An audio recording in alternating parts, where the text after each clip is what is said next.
یہ جو سورۃ فاتحہ جس کا درس ہم دے رہے ہیں، اس کا ایک نام یہ بھی ہے کہ یہ دم کے طور پر ایک صحابی ابو سعید خدری رضی اللہ تعالیٰ عنہ کی روایت ہے کہ ہم ایک جگہ ہم نے پڑاؤ کیا، پڑاؤ کرنے کے بعد تو وہاں والوں کو جو قرب و جوار کے پڑوسی تھے انہوں نے کہا کہ ہمیں اپنا مہمان بنا لیں، انہوں نے ہمیں مہمان نہ بنایا،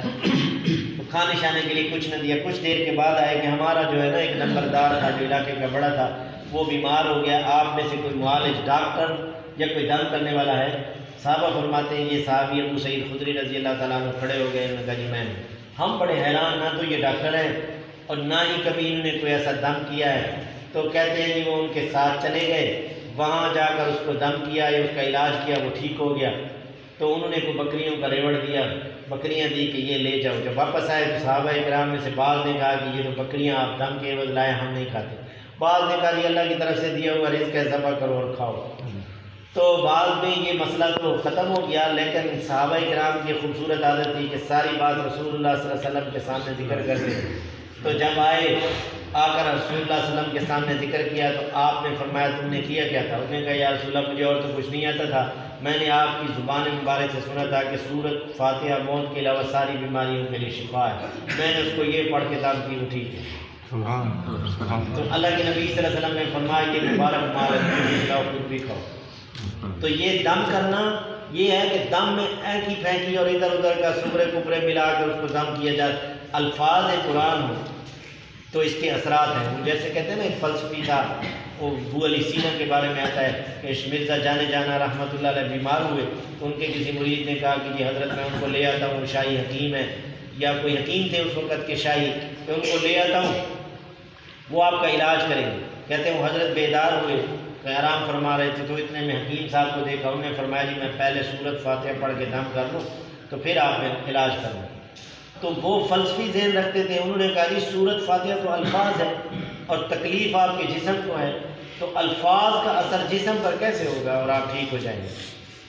تو تھوڑی دیر کے لیے خاموش ہوئے، پھر فرمایا گدھے تمہیں شرم نہیں آتی؟ جب یہ کہا تو اس کو غصہ آ گیا، کرسی سے کھڑا ہو گیا پسینے پسینے۔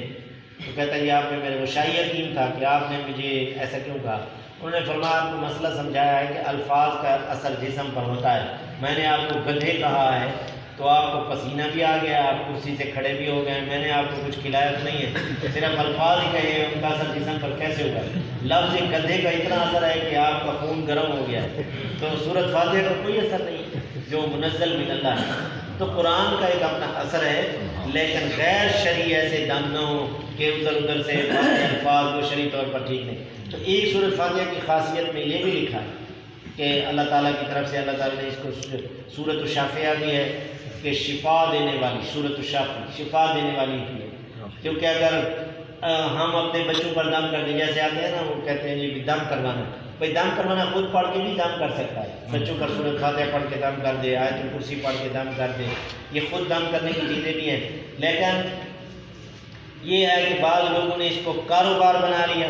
وہ دم بھی کاروبار بن گیا، تعویذ بھی کاروبار بن گئے، سارے مسئلے تعویذوں اور دموں پر آ گئے۔ یہ بھی ایک فراڈ کی ایک قسم ہے،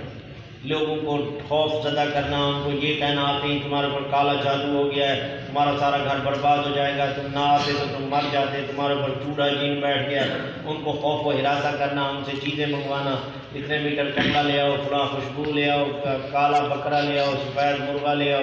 یہ ساری قرآن و حدیث میں کہیں بھی اس کی حقیقت نہیں ہے۔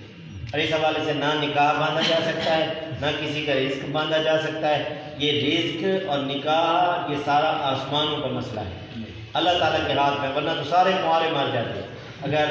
نکاح انسان کے ہاتھ میں باندھنا ہوتا تو جس کی بیٹی آپ نہ لیتے وہ نکاح باندھ دیتا، جس کا لڑکا ادھر شادی نہ کرتا جدھر وہ چاہتے ہیں وہ نکاح باندھ دیتا، سارے ایک دوسرے کے نکاح باندھ دیتے اور ایسے مر جاتے، کسی کی اولاد نہ۔ اللہ تعالیٰ فرما رہے ہیں اولاد دینا، بیٹے دینا، بیٹیاں دینا، دونوں دینا، کچھ نہ دینا، یہ سارا میرا